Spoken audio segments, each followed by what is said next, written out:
Чест и задоволство ми е денес да ве угостам тука од просториите на Државната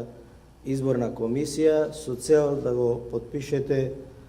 Кодексот за фер и демократски избори за престојните претседателски избори 2019 година. Кодексот и текстот на кодексот е составен врз основа на одредбите на членот 8 од изборниот законник, во кој што се предвидуваат одредени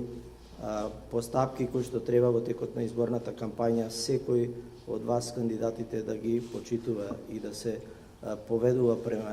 спрема нив, така што сметам дека ден пред почетокот на изборната кампања ова е добар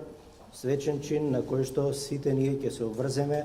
да изведеме изборната кампања и овие претседателски избори да завршат на фер и коректен начин, демократски, да завршат на крајот и да го изразиме сите ние демократскиот капацитет на државата и на граѓаните на нашата држава.